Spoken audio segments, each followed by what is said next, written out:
From the shores of Malibu where the waves are pumping to the Great Wall of China and back to the island, yes, island, fight island, Abu Dhabi, where the UFC is coming. We are here and we are live. This is It's Time Radio, the show where we talk about what you think about but may be afraid to voice. Do not worry. We will voice it for you. We talk about everything on It's Time: sex, drugs, rock and roll, COVID 19, President Trump, you name it, we talk about it, and we are here to voice more this week.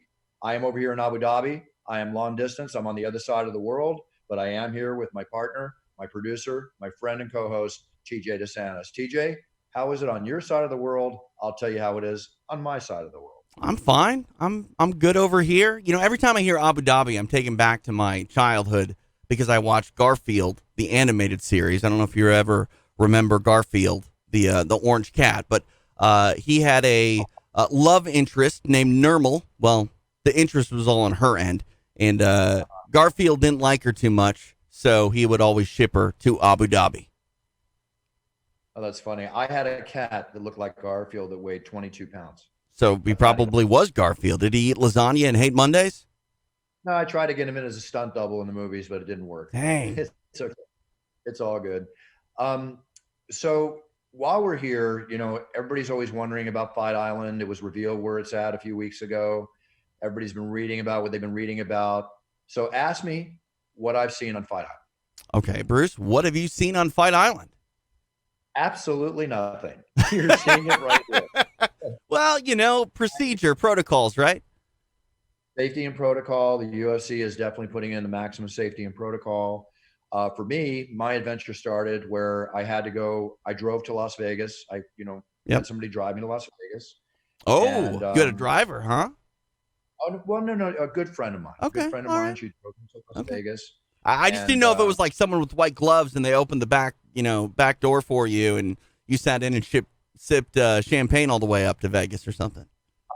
It was kind of similar, but it was Okay. more from the front seat. And I don't drink while I drive or am being driven. So All right. it was more like You know what? water and Let's just leave it alone. Let's just leave it alone. We'll let our imagination run wild with it. let the imaginations run. All good. All good. So How are anyways, you doing in sequester? Because I had my fair share of it. It was only about a 40-hour sequester in Kansas City last week, and Bruce, I grew up an only child, right? Like I'm used to being alone. I like my solitude. After about 24 hours of being alone and isolated, I don't care who you are. You can be the most introverted person on the planet.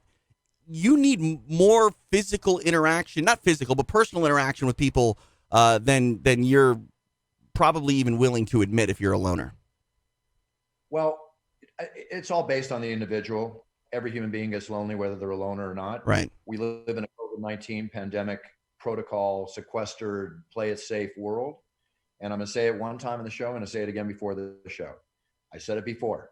If your listeners are watching, I don't care where you're at in the world, if you're not following the protocol, if you're not wearing your mask, if you have a problem wearing your mask, Yeah. if you have a problem doing what it is to keep yourself safe, the people around you safe, elderly safe, and now the young people who, if you watch CNN, are suffering at huge rates, Yep. suffering neurological damage, heart damage, lung damage. Maybe they don't die, lifelong damage from this horrific virus. Yeah, Okay? I don't know if I told you this. Oh, go ahead. If you're not wearing your mask, if you're not distancing, if you're not doing everything they tell you to do, then I don't want you to watch the show, because I want to talk to people that are part of the solution Right. and part of the problem. And if you are part of the problem and you learn from what we talk about in the show to become part of the solution, so be it. All right. This is a team effort by the world. If you watch CNN, you'll realize we are in the worst stage Yeah. of this pandemic Yep. than we have ever been. What's weird? Record number. It's weird. It- I'm sorry to keep stepping on teachers. Let me get this information. Yep.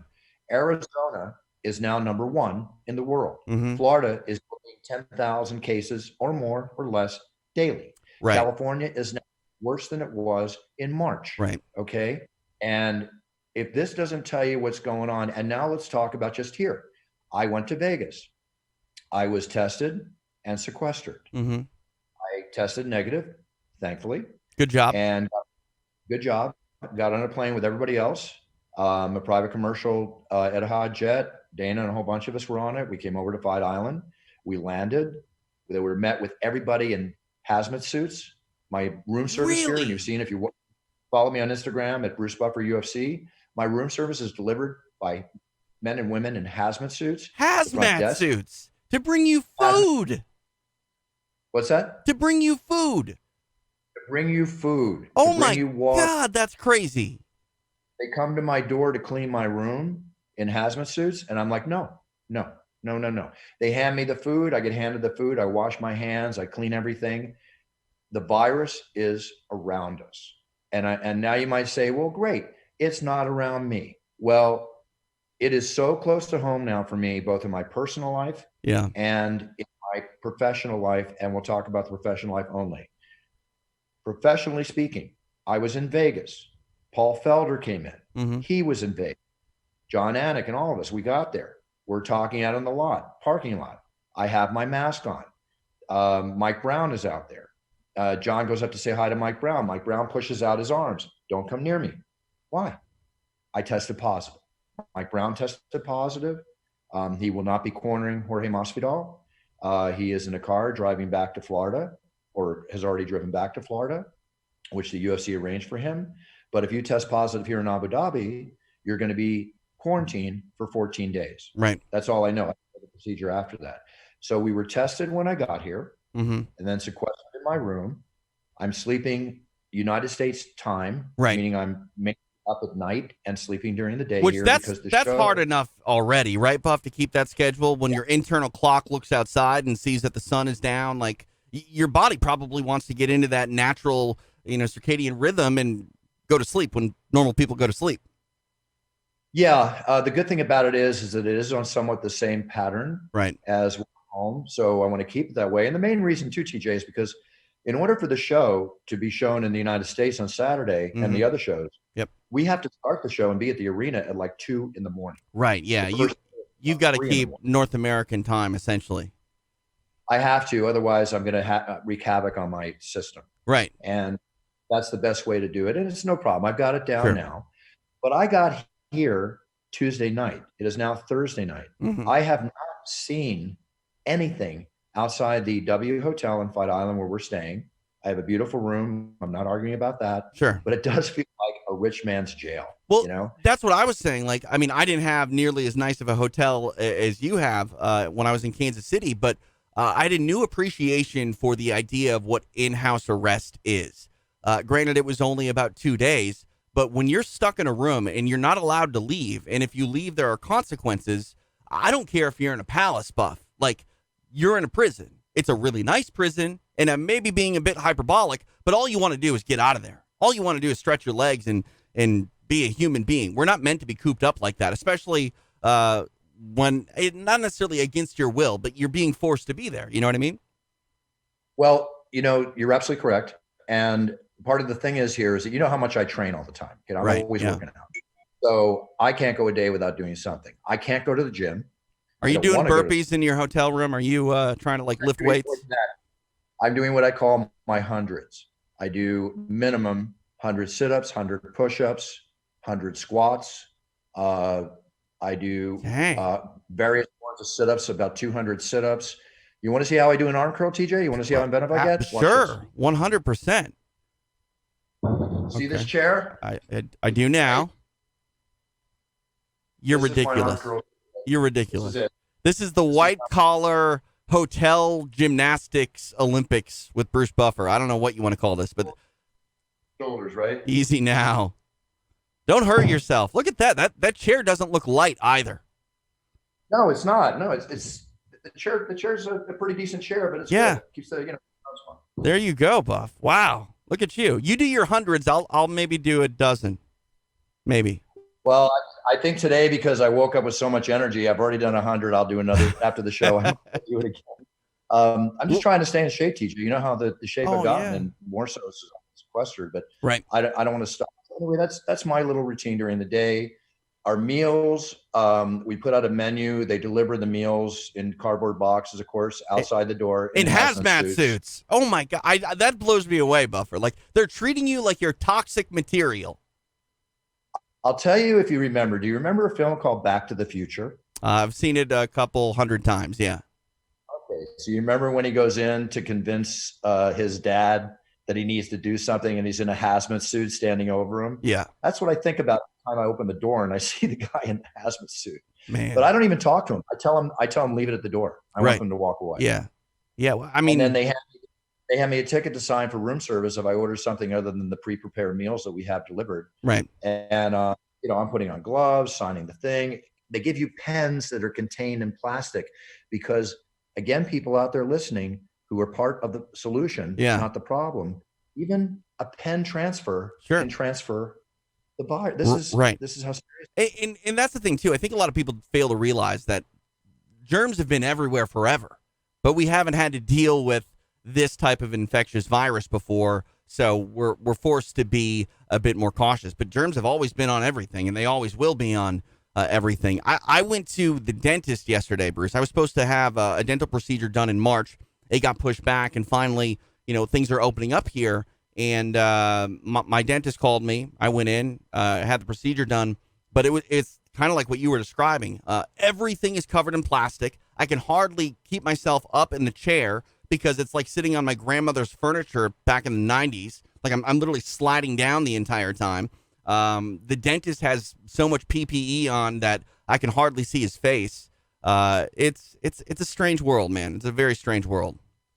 And they take off your mask and your nose is exposed and everything when they're working on you? They have to, yeah. Well, I get nitrous, so believe it or not, Novocaine has very little effect on me, which is a very big problem when you go to the dentist. It doesn't work on my left side at all. Works a little bit on the right side. So I have to have nitrous on. I have to be higher than a kite to have dental work done. So my nose is not exposed because it's in the nitrous mask. Sounds like fun. It's fun, but let me tell you, yesterday I was supposed to have a procedure take about 45 minutes because the numbing process wasn't working. I was in the chair and under nitrous for about 3 hours, and no one should be on nitrous for 3 hours. I threw up everywhere, which I'm sure is exactly what they wanted during a pandemic. Yeah, it's crazy. We're all, I'm sorry about that, but we're all going through adjustable times. I'm getting my teeth cleaned. Delayed obviously for 6 months with everything going on at the end of July, and I'm sure I'll be doing the same exact thing. And listen, everybody out there too, we're giving you health advice, but get your teeth cleaned at least a minimum once or twice a year. But here's what's scary, Bruce. Here's what's scary. You say you're delaying it 6 months. Like, I don't know when the end of this thing is near. Like, this might be something for a very long time. I saw that they were looking for volunteers for a test clinical trial of a vaccine. I know they've already tested some vaccines. If we're still operating this way a year from now, I really wouldn't be surprised. You want my opinion? Yeah. Life has changed forever, TJ. I think that I don't like that. That doesn't sound good. No, I don't think that we're ever going to go back to a full normalcy that we considered normal as of, say, 5-6 months ago. And I'll tell you the reason why. When the bird flu hit and you would walk through the airports and Asians would be walking with their masks and everything, and you got, maybe you giggled a little bit, whatever, but they were being very smart. And now, well, that's part of the culture. That's part of Asian culture. When there is virus season, you just wear masks. I think we're learning that now as well. I think we're learning that now. When a vaccine occurs, hopefully, this thing will not change until, and again, I could be wrong, but we will not change until our leadership leads us by example, showing everybody you need to wear masks, not just leaving it up to state and governor levels and just mandating it across the board so the direction is followed. B, that people don't fight the fact being part of the problem, as I've already said on the show a couple times already. Yeah. But a vaccine needs to be put in place because... And vaccines still aren't a cure-all, though, Like, that's what's scary about it. Like, vaccines, like the vaccine for the flu, I think only gives you like an 80% like better chance of not getting it, which is great, but like you're still susceptible. And when I say 80% to not getting the flu, that still doesn't mean you're 100% proof from getting it. It's just you have an 80% higher chance of not getting it. You still very much can get the flu when you have a flu vaccine. Exactly. So that tells you that COVID's going to be around. God forbid the other strain of COVID they're talking about hits America, or this other swine flu they're worried about in November. That could possibly hit, give or take, the calendar time period that they're talking about. The bottom line is that due to this pandemic, it's become more aware to all of us as citizens, unless you're blinded and not watching the news or even opening a media periodical to tell you what's happening in the world. The bottom line is this is where we're at. Well, and what I worry about, TJ, is not just what we're talking about, but we've touched on it before. The economic damage that's being caused is going to take years. Beyond our lifetime, honestly, to be as stable as we once were. Maybe the stock market gets back to its numbers and whatnot to where it was prior to this, but you got to think, like, if this hadn't hit, we would have still been progressing, right? You know what I mean? So it's like when we get back to normal, we're still far below what we should be because we should have never really dipped down to begin with. What worries me, Bruce, is the idea that this is just the first sort of strain of it. This is the first go around. Anything like the flu mutates, evolves, gets stronger, gets more damaging and deadlier.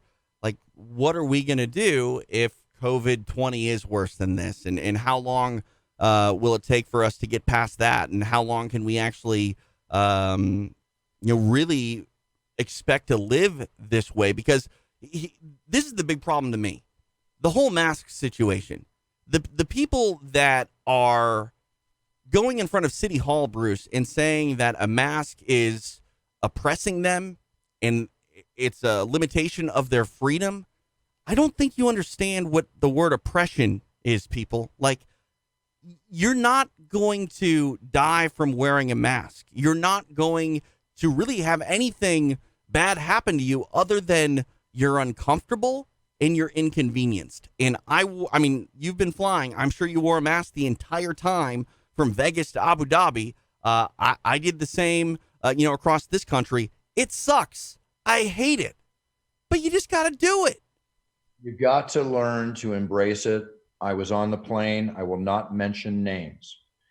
There were a few individuals standing up with their masks off, talking loud, talking. And I'm like, put on your mask. Yeah. Okay. Put it on. We get off on the plane. We're in the shuttle around in a tube. Yeah. And we're sitting 45 minutes waiting for the police escort to take us to the hotel. And meanwhile, people are pulling down their masks and talking. And again, I'll say it again, put on your mask. Right. Okay. Thanks for censoring yourself there. I appreciate that. They know me. I'm polite to everybody. Sure. But I am not going to stand for this. I'm sorry. And I'll tell you why. I'm sorry, TJ, I'm going, but let me go back to what we're halfway across the world from each other. We're going to step on each other a little bit, by all means. This is not news. Michael Bisping released this on a podcast, I think it was, Information. I wasn't going to talk about this unless it was already made public. But people have probably read that the fighter and fine commentator and awesome fighter Paul Felder flew out to Vegas alongside fighter turned coach Dean Thomas. Dean apparently tested positive. And again, this is information released by Michael Bisping. Dean apparently tested positive, I'm reading here, for COVID-19. Right. Felder, who was next to him on the flight, out of an abundance of caution, even though Paul tested negative, he is quarantined in Las Vegas for 14 days. He was supposed to do all 4 shows. Yeah. Now, he'll be here for one of them or whatever. I don't know how the procedure goes, but that's the precaution they took. Mike Brown and one of the fighters. I was walking in the parking lot. John Anik and I were masked up, gloved up, and doing some exercise in the parking lot, getting out in the sun on Monday before we left for Abu Dhabi, and when we were allowed to walk out of our rooms. And John walked up to Mike, and Mike went like this. And I think I already said this. You did. Tested positive, right. know? So this is getting close to home. Yeah. This is what people have to understand. Now I'm going to go one step further. There's not a lot of TV here to watch. Okay. I can't get Netflix. I'm watching the channels available. Right. Aside from 2 movie channels, obviously it's CNN. Right. And I don't want to hear about Fox News, CNN. I don't want to hear all that crap. News is news. Okay. Well, the 20 to 40-year-old. I don't know. 20 to 40. I don't know if news is news, Buff, anymore, unfortunately. No, it's just life. So, well, I mean, here's my thing. The reason I say that is because when I turn on the television and I watch the news, half the time I feel like I'm getting that much news and this much opinion. and it goes both ways. My issue is I try to find news, Bruce, and then I'm just sent down a rabbit hole of doing my own research to figure out what is fact and what is opinion. And we just need to throw opinion out at this point. We just need to go with what is fact. And I'm sorry, like, maybe I'm crazy, but I think back in March, we should have just shut everything down for 8 weeks. Because essentially it's what we did to our economy. We shut down our economy for 8 weeks. And what did it do? Not much. It just killed the economy. So it's like, well, part of that problem, and I don't want to get too political. You're absolutely correct. And people look back on that. Look, Melbourne, Australia just closed down. I think it was Melbourne. It closed down Melbourne. It's either Melbourne or Sydney. Pardon me, Yeah. I don't know which. Yep. The major city in Australia, they only had like 72, and I could be off too. It was like less than 100 cases or right. something. And right it was less than like 25 deaths or something. Yeah, they closed it down. Yeah. And speaking of deaths, people say the death rate's going down. No, here's the thing. Because of states allowing people to congregate in bars, things happening like President Trump having that rally in front of in Tulsa, right, where the distancing was not practiced. They removed the distancing from the seats to sit across from each other. Right. They gave masks that you can wear it, you don't. Well, now Tulsa's having a spike. Yeah. Okay. Florida is 10,000 a day, give or take. Arizona is the number one worst place in the world. The young people now, it was always about the older dying or whatever. Okay, here's what's happening too. For you listeners listening out there, if you're 14, 13, or if you're 40 or 30 or 20 or whatever, let's talk about this age, this demographic, okay? Yes, I'm 63 and I maybe have a chance of getting it worse, even though I'm very healthy and my immunity system is strong as far as I know. But young people are strong too, for obvious reasons. Now what they're finding out is, okay, maybe you won't die. All right, God forbid. Let's hope that that doesn't happen. Maybe you won't get really sick. Let's hope that doesn't happen. But lung damage, right, neurological brain damage, people having hallucinations, heart damage. They find now, and they're checking into it, that, you know, people that we hear dying of heart attacks, a lot of this could be COVID related. There's still a lot of facts out there. You don't want to get this, folks. You don't want to get it. It's not the flu, and God forbid the flu gets bad, which it can, and we know it kills a lot of people too. Yeah. This is a different flu. It has effects that will last. Do you think I want to have lung damage? Right? I mean, bottom line is this, person, no one wants to get sick. Okay, even if you don't really get sick, even if you can walk around like Mike Brown and not look ill, you don't want to get it. Why would you want to get it? You know what I mean? And that's the other thing too. We're still not entirely sure that getting it once means you can't get it again. Like, we really don't know anything about this thing. And the latest stat I heard about that, TJ, is that once you've had it, like, people think you won't get it again. No. And this is going to change, I'm sure, because medicine is still trying to figure out, the medical community is trying to figure all this out. The CDC and everybody else, Dr. Fauci, you name it. The last thing I heard is that, okay, you'll be good for 3 to 6 months. Then you can get it again. What does that do? So just don't get it. You know what I mean? And if that's true, 3 to 6 months, then that vaccine is going to be something that you're going to need to take anywhere from 2 to 4 times a year, which that's jury's out on that. Yeah. One thing that I wanted to tell you, I don't know if I shared this last time we did the show, but a friend of mine got it. He, his wife, and their 4 kids got it. Their 4 kids tested positive, showed absolutely no effects. His wife tested positive. She had a headache. He tested positive, spent 4 days in the ICU on a ventilator. Really? How fast did that happen? Within a week's time, and then he was recovered fully by like 10 days after the positive test. So it worked out for him, but like, he literally thought he was going to die. Like, he was on a ventilator in ICU. And that's what's weird. This, you got to believe it's the same strand, same strain of illness. 4 kids, fine. His wife gets a headache. He almost dies. That's bonkers. Well, the stats are, again, pardon me, I could be off because I'm reading so many different things. Yeah. If you're in ICU, you're in a ventilator. Yep. 20% you're dying. 20%. Yeah. That you're dying. Right. And think about that. 20%. If I roll 100-sided die, 1 through 20 means you die. I mean, it's a small amount in the grand scheme of things, but how many things do we do in our daily lives that have a chance of 1% or more of dying? It doesn't happen. You know what I mean? I'm not in the habit of trying to run across a crowded 405 freeway. Right. Okay? But what I'm saying is, we do a lot of things in our life, Bruce, where there isn't really a real chance of death. And I don't think we understand what that real chance of death can be. If you say, press this button and I'll give you $1 million, or if you press it and get that 20%, you die, I'm not going to press the damn button. You know what I mean? Like 80% chance you just hand me $1 million. I'm still not going to take a 20% risk that I die. Well, we get back to the same thing again. You know, you want to be part of the solution, not the problem. We're going to go into the news a little bit, but there's still more COVID talk here we have to do. You know, you read these stories all day long, or, you know, different stories happening. One of the more tragic, beautiful, but completely tragic stories I'm reading. After 53 years of marriage, a Texas couple, okay, they died at the same time holding hands from COVID-19. Oh my God. He was, supposedly she was 80. She was sick for a few days. When he took her to the Texas hospital, found out that she had COVID-19. It's just one of those things. They both died holding each other's hands. I mean, that's horribly tragic and romantic all at the same time. Yeah, it's trying to make a good story sound great. It's just, again, I'm going to point out something horrible because I just want our people, our listeners and viewers who have subscribed to our show on YouTube to basically get the message. And if you're tired of me giving the message, I'm sorry, because we have to keep giving it. Well, here's my thing, Bruce. Like, wearing a mask to me is like washing your hands when you go to the bathroom. Like, just do it. You know what I mean? Like, even if you're in your own home, just do it.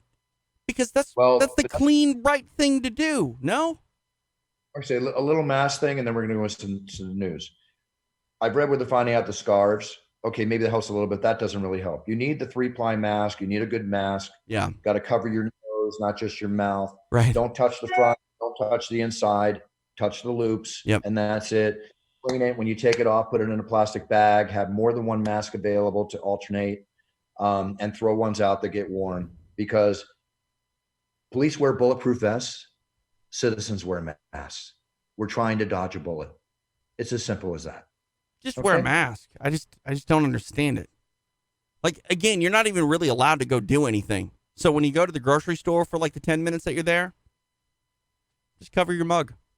It's fine. Yeah. I mean, one of the stupidest things I'm seeing, you know, this name Karen, these Karen videos that they show. Yeah. Are these the dumbest people in the world? I just don't know why this is the sword you want to like fall on. Like, this is going to be your battle. I don't get it. Like, you just don't get it. And a lot of these people have essentially destroyed their lives over it. Like, if you're in a video where you're acting like a maniac and it goes viral, you're toast. Your life is done. Everyone I read, they lose their job. Right. Well, I mean, you're going to lose your job and you're going to lose everything essentially up front. You may as well go bankrupt trying to get plastic surgery because you're going to have to. You're going to have to alter your appearance so much that you're no longer that guy that was in Costco freaking out. You know what I mean? One thing I'd be sure to hear, I've never had plastic surgery, Botox, what is it, stomach implants, or right, ab implants. I eat right and take care of myself. That's not my interest, but the bottom line is I know the joke you're making. Yeah, it's crazy, TJ. It's crazy. I mean, honestly, like, I just don't understand why anybody wants to destroy their life over this. Like, you're going to take a stand. Like, also, too, if you're going to make a scene in public, you may as well just expect that someone is recording you because that's just the way it is. Yes. And yes, exactly. No matter where you're at the same time, you got to walk around thinking you're infected and they're infected and treat yourself properly. Right. But TJ, back to the main thing, and then we're going to go into the news.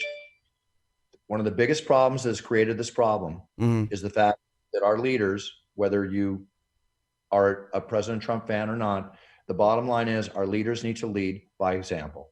That's really the main thing. I just don't understand why everything's got to be politicized, Buff. I just don't get it. Re-election. Yeah, but like, whatever. Let's just move on because like, I'm going to turn into Sam Phillips here and just go freaking crazy business. I'm going to go full Karen on this program simply because I just don't understand it. I just don't understand why people don't want to be, like you say, part of the solution rather than further the problem. Exactly. All right, let's get off the COVID. One thing on COVID, the dumbest story, the stupidest story of the thing. Okay. And again, we get back to the young population, which is now suffering and getting sick from COVID more than anything right now. Okay, listen to me, young people. Alabama students were throwing COVID parties.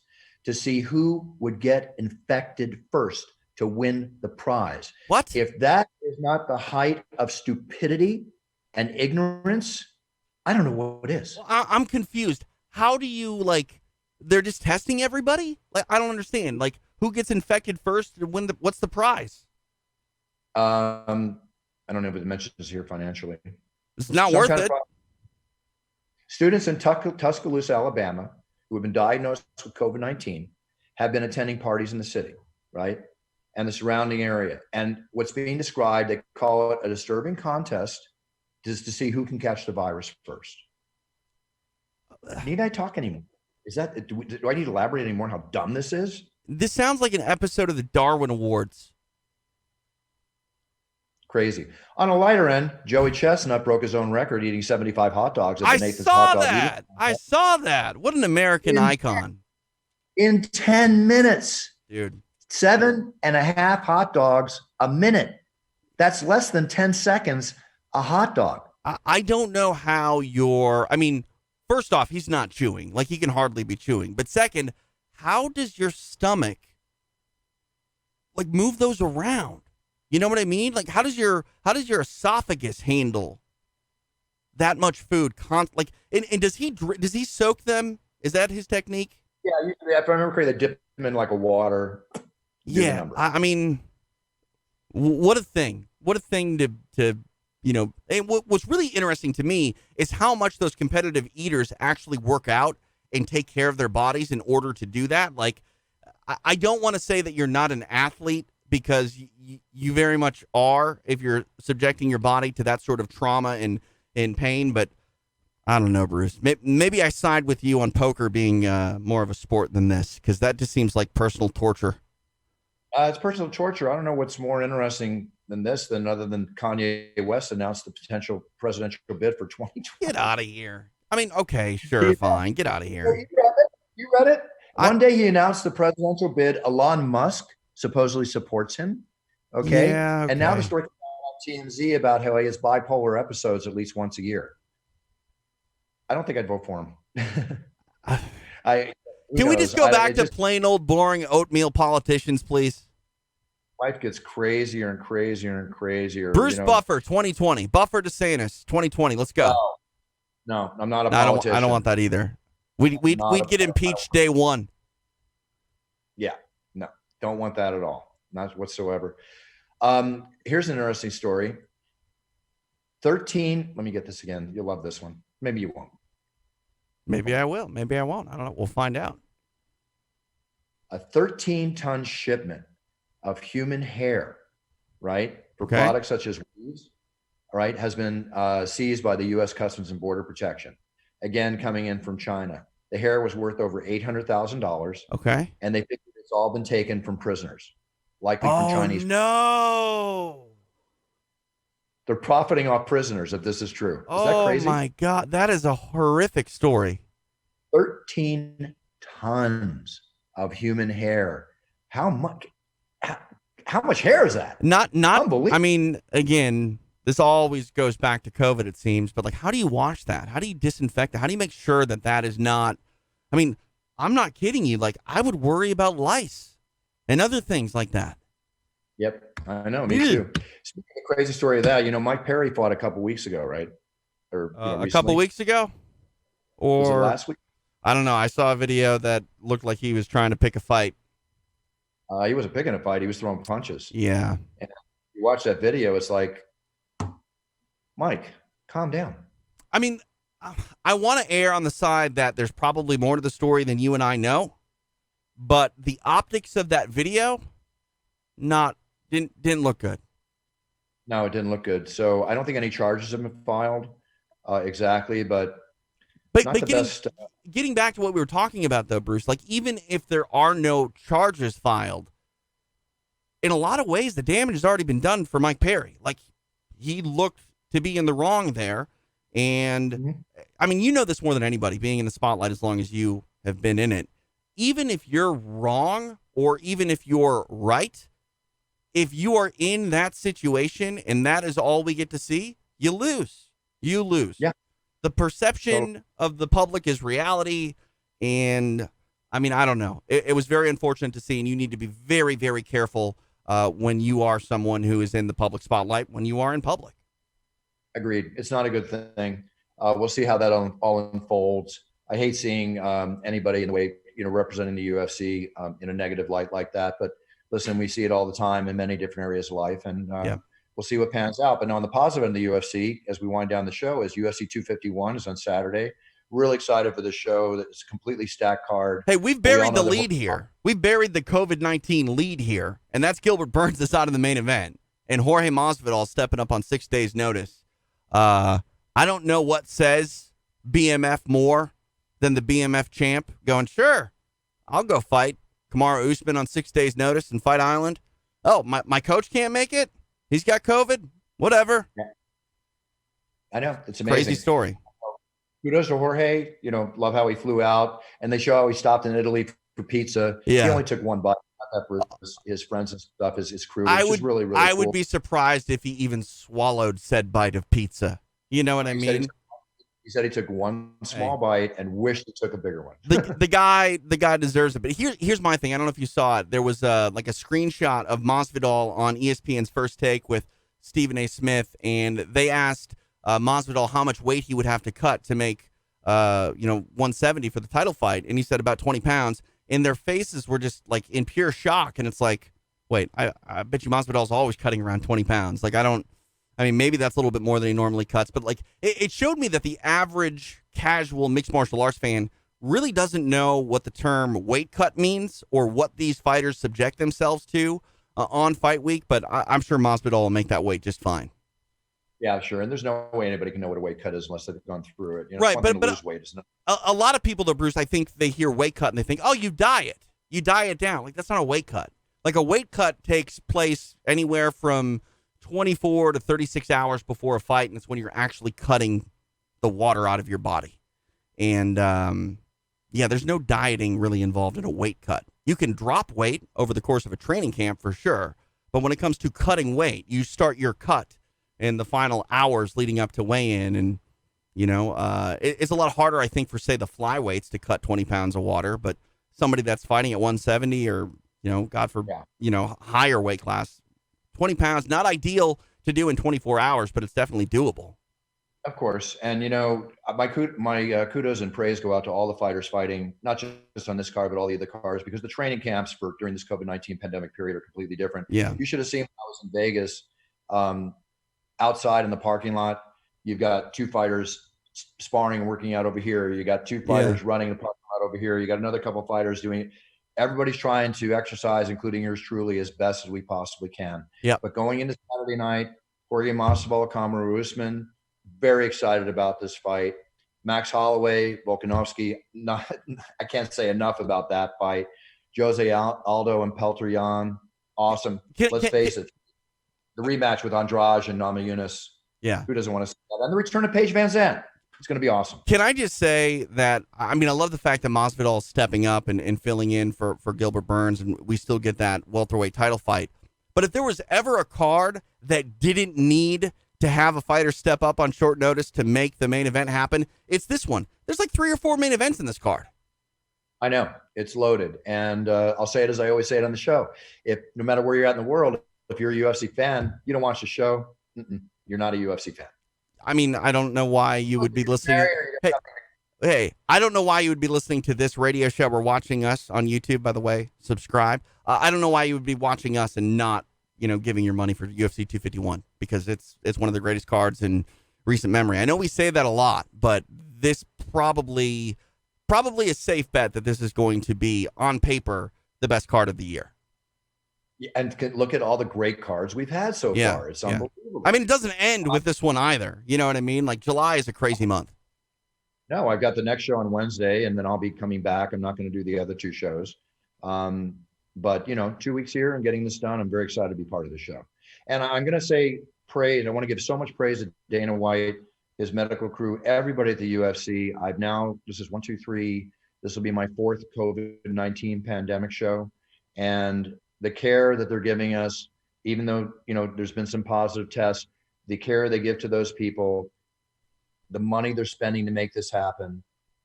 I feel safe, but I got to say at the same time, it's a little weird because it's so close. Sure. You know? Yeah. I mean, I think the positive tests are actually an indication that what Dana White and company is doing is the right thing.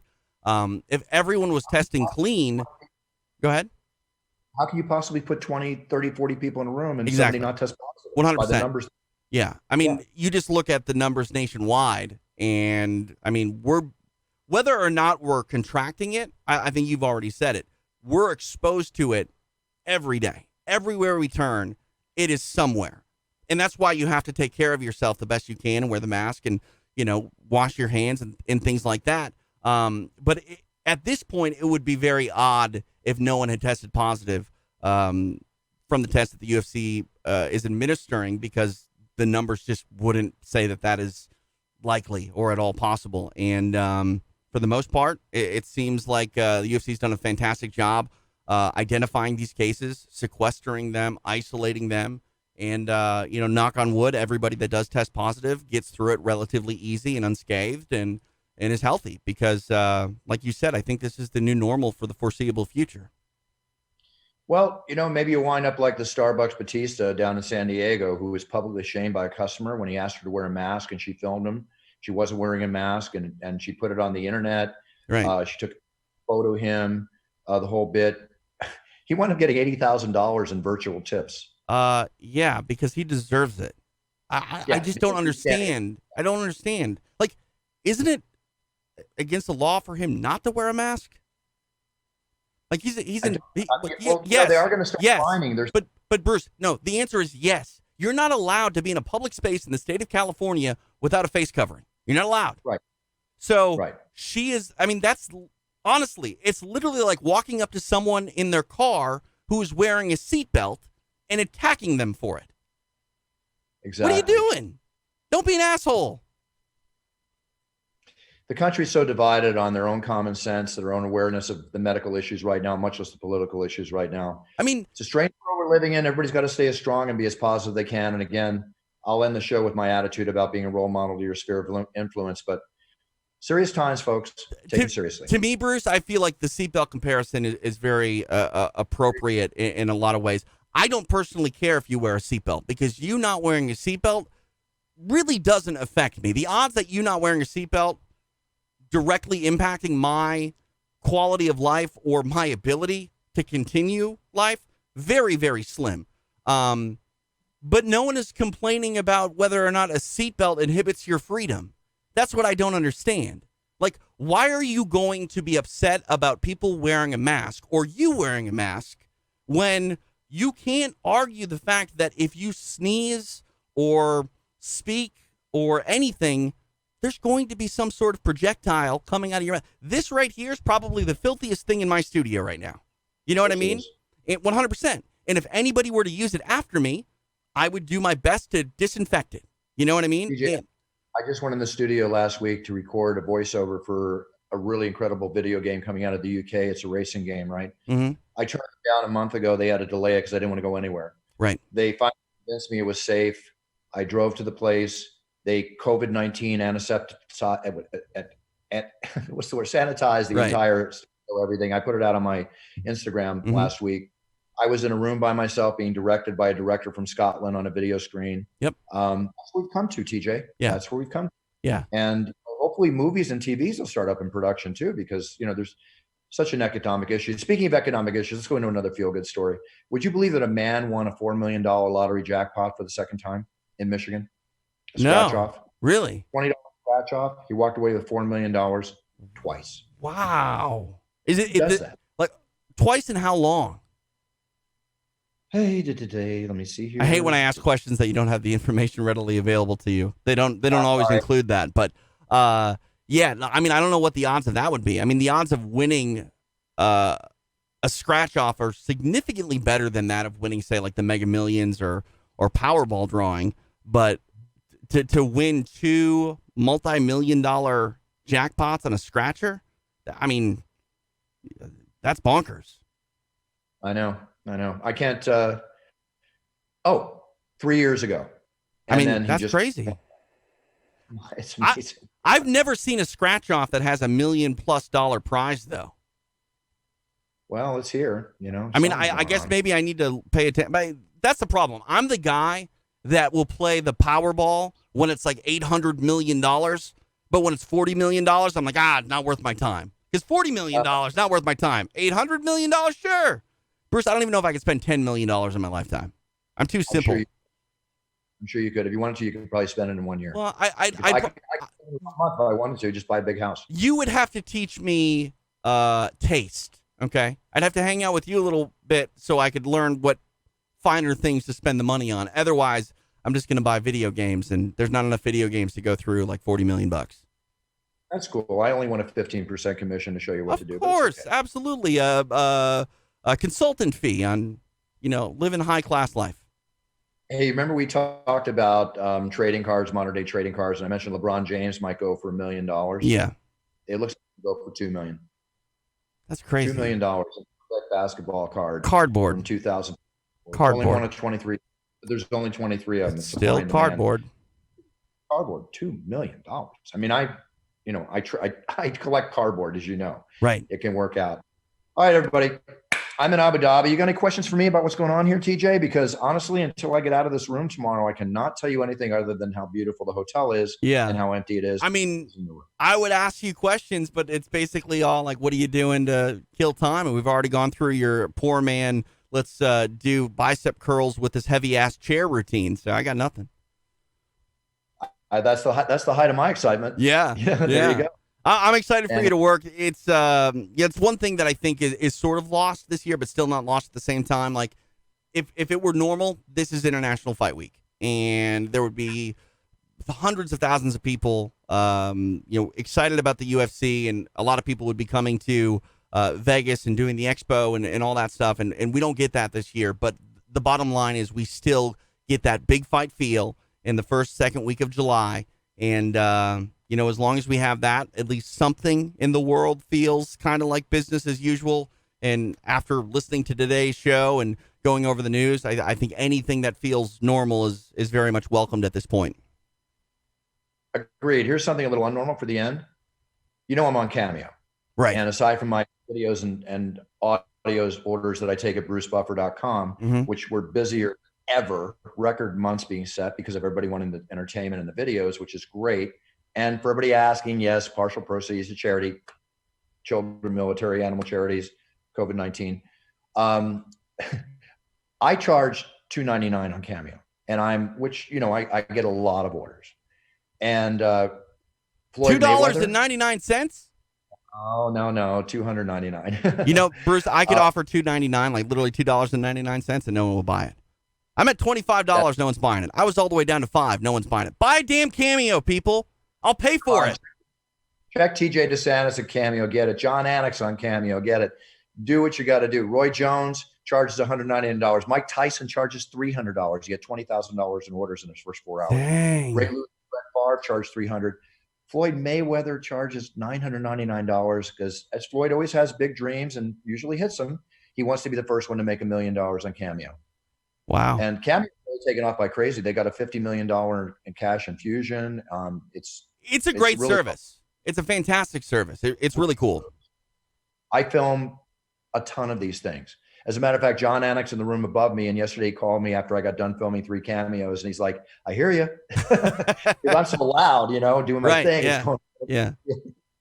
All right. Listen, TJ, your family, everybody stay safe, stay sane. I'm talking to personal friends now that have been handling this very well, but now it's getting to them. I'm noticing depression, anxiety in all different levels, in all different people. And again, I'm going to say it. My heart goes out to the kids of the world today, missing out on what they're missing out on. My kid just wants to go to the park, Buff. That's all he wants to do. I'm sure. And he can't do it. Can't do it because I won't let him. There's 2 fights here, and I think we can close on this. There's obviously the fight against the virus that we know a little about. We learn more about every day. We start to realize things that we thought we knew we didn't know. But the other fight is the battle I think you're going through right now in your room.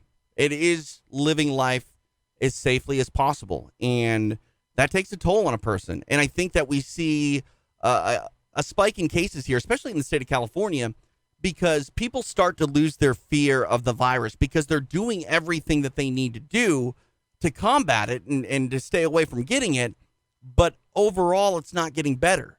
So little by little, they start getting a little more careless to the fact that it exists. They start lowering their standards of what they're going to do and what they're not going to do.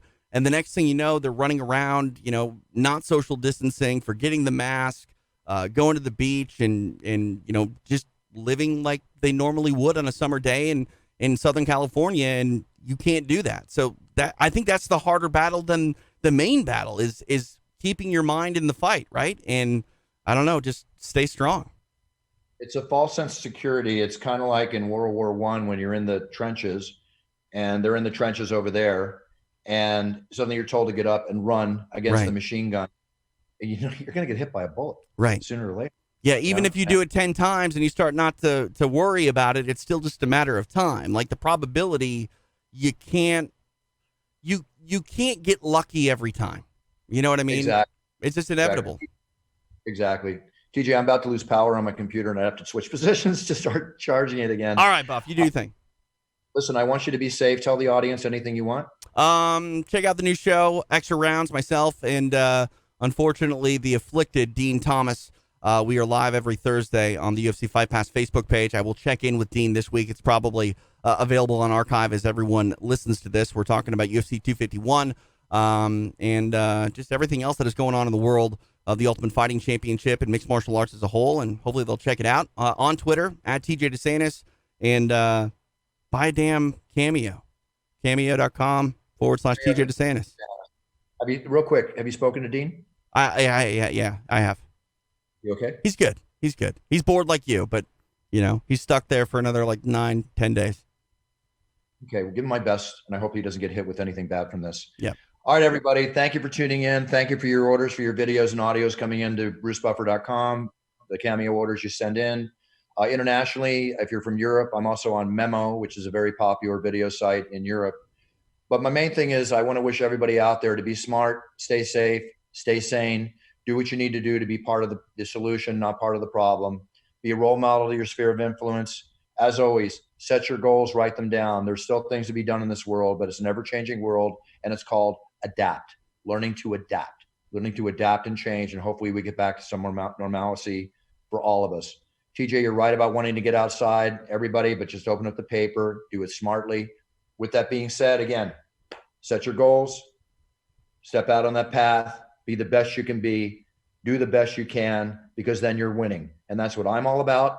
That's what the show is all about. And that's what I try to tell everybody that listens. I love you all for tuning into us. Thank you for being loyal. We have more listeners than ever coming in, and we'll continue to do what we can to show everybody how happy life can be and how beautiful life can be. And with that being said, I wish you all a positive, wonderful week. Stay safe, stay sane for the 18 millionth time on the show. And I will see you from the Octagon on Saturday. And I will see you from the Octagon next Wednesday. And then I'll be coming back to my wonderful USA. Thank you, everybody.